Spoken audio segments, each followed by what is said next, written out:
Hello friends, welcome to my channel my unique academy.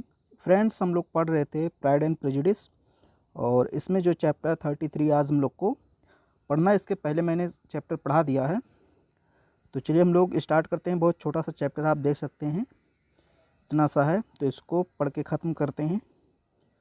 और इसमें मैं आपको बता दूं 60 या 61 चैप्टर हैं टोटल, और कई चैप्टर बहुत छोटे छोटे हैं। ऐसे ही मुझे टाइम नहीं मिल पाता, इसलिए मैं जल्दी वीडियो बना नहीं पाता हूँ। जब भी टाइम मिलता है तो कोशिश करता हूँ 3-4 वीडियो एक दिन में बना देता हूँ। Darcy met Elizabeth unexpectedly many times while she would have been walking in the park। कई बार डार्सी अचानक ही उस समय मिल जाता था जब एलिजाबेथ पार्क में टहल रही होती थी। एक बार फिर से इसको पढ़ा देता हूँ। Darcy met Elizabeth, Darcy Elizabeth को मिल जाता था अनएक्सपेक्टेडली, मतलब आशा ना हो, यानी अचानक ही। जैसे आप कहीं गए और आशा नहीं कि आपका दोस्त मिल जाएगा, लेकिन वो मिल गया। तो ऐसे ही जब डार्सी कभी पार्क में जाता था घूमने, तो वहाँ अनएक्सपेक्टेडली यानी अचानक ही एलिजाबेथ से मिल जाता था। मेनी टाइम्स, कई बार ऐसा हुआ। While she would have been walking in the park, जब वो पार्क में घूम रही होती। ऑन सच अकेजन्स, ऐसे अवसरों पर, यानी जब एलिजाबेथ और डार्सी मिलते थे उस अवसर की बात हो रही है। ऑन सच अकेजन्स, ऐसे अवसरों पर, ही वॉक्ड विद हर, वो उसके साथ टहलने लगता था। एंड आस्क्ड स्ट्रेंज क्वेश्चंस, और अजीब अजीब प्रश्न पूछने लगता था। अबाउट के बारे में, किसके बारे में, अब देखिए किसके बारे में प्रश्न पूछता था। प्लीजर इन बीइंग हंसफोर्ड, यानी कि हंसफोर्ड होने का जो प्लीजर था, जो खुशी थी, उसके बारे में पूछने लगता था। हंसफोर्ड स्थान का नाम था, मैंने आपको बताया था। तो डार्सी पूछता एलिजाबेथ से कि हंसफोर्ड में आकर आपको कैसा लग रहा है, इसके बारे में पूछने लगता। और किसके बारे में, about her walking all alone, और उसके अकेले घूमने के बारे में पूछने लगता। एंड और इवन यहाँ तक कि अबाउट हर ओपिनियन, उसके विचार, ऑफ द हैप्पीनेस, प्रसन्नता के बारे में, of mister and Mrs Collins, mister और मिसेस कॉलिंस के, यानी कि मिस्टर और मिसेस कॉलिंस की प्रसन्नता के बारे में भी वो पूछने लगता। और उसके अकेले घूमने के बारे में पूछने लगता है कि आप अकेले घूमती हैं तो कैसा लगता है, यहाँ हंसफोर्ड में आपको कैसा लगता है। ये सारी चीज़ें मतलब वो पूछता था डार्सी, किससे, एलिजाबेथ से, जब वो पार्क में कभी कभी अचानक ही मिल जाता था। तो आई होप आपको समझ में आ रहा होगा। One day Elizabeth was surprised, एक दिन एलिजाबेथ सरप्राइज हो गई, मतलब आश्चर्यचकित हो गई, अचंभित हो गई।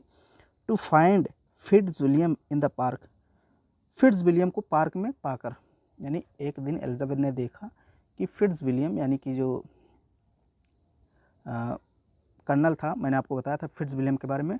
तो एक दिन उसने देखा कि फिट्जविलियम जो है वो पार्क में घूम रहा है, तो उसको देखकर एलिजाबेथ अचंभित हो गई। They walked and talked about Darcy, तो वे दोनों साथ साथ चले, घूमे और डार्सी के बारे में बातें की। एंड बिंगले, और बिंगले के बारे में भी बातें की। कौन कौन, फिट्जविलियम और एलिजाबेथ जब पार्क में मिले तो दोनों ने डार्सी के बारे में बातें की और साथ साथ घूमे, और बिंगले के बारे में भी उन लोगों ने बातें की। द कोलोनल, अब देखिए कोलोनल यहाँ कर्नल इसको बोलते हैं। तो कर्नल टोल्ड हर, कर्नल ने यानी फिट्जविलियम ने उसे बताया कि हाउ, कि कैसे, डार्सी हैड वन सेव्ड, कि डार्सी ने एक बार बचा लिया था हिज फ्रेंड, अपने मित्र को, बिंगले, यानी बिंगले को, अपने मित्र बिंगले को बचा लिया था। From a most unwise marriage, एक बहुत ही असंगत विवाह से, यानी कि फिट्जविलियम ने किससे बताया, एलिजाबेथ से बताया कि डार्सी ने एक बार अपने मित्र को एक बहुत ही बेकार शादी से, यानी अनवाइज मतलब बेकार या असंगत शादी से बचा लिया था। और वो शादी किससे होने वाली थी, वही जेन वाली बात है। अब यहाँ एलिजाबेथ को थोड़ा सा गुस्सा आ जाता है, क्योंकि डार्सी ने ही विंगले को जेन से दूर रखने का प्रयास किया था थोड़ा बहुत। तो वही चीज़ यहाँ पे फिट्जविलियम बता रहा है।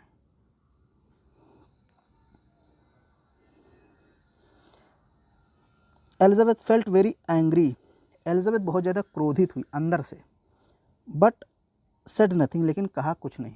मतलब अंदर से वो क्रोधित हुई लेकिन कहा कुछ नहीं। वो समझ गई कि ये मेरी बहन को जो बिंगले ने मतलब बिंगले और जेन के बारे में जो चीज़ें चल रही थी उसी को लेकर के डार्सी ने बिंगले को सतर्क किया था कि उनका परिवार ठीक नहीं है, वह ऐसी हैं, उनकी माता जी ऐसी हैं।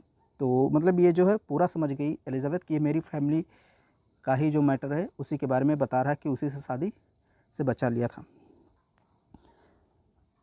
देन उसके बाद दे पार्टेड, वे अलग अलग हो गए। एंड और एट होम, घर पर एलिजाबेथ शट हरसेल्फ इन हर रूम, घर पर एलिजाबेथ ने अपने आप को रूम में बंद कर लिया, यानी गुस्सा हो गई थी उसको भी थोड़ा। जब फिट्जविलियम ने बताया कि डार्सी ने शादी तुड़वा दी थी तो उसको गुस्सा लगा कि ये डार्सी तो बहुत ख़राब है।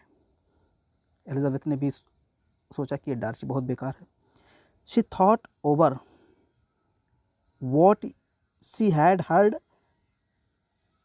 And said tears of sorrow,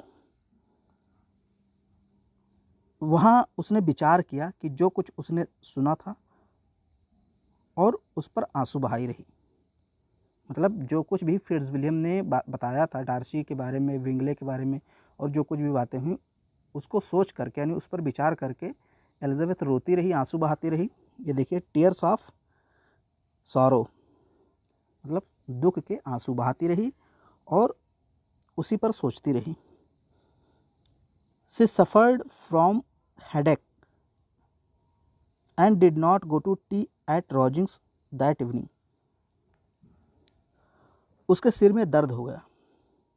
she suffered from headache का मतलब होता है उसके सिर में दर्द हो गया। And she did not go to tea, और वो चाय के लिए नहीं गई एट लॉजिंग्स दैट इवनिंग, उस शाम लॉजिंग्स में, यानी लॉजिंग्स जहाँ सभी लोग चाय पीते थे तो उस स्थान पर वो चाय पीने के लिए नहीं गई उस दिन।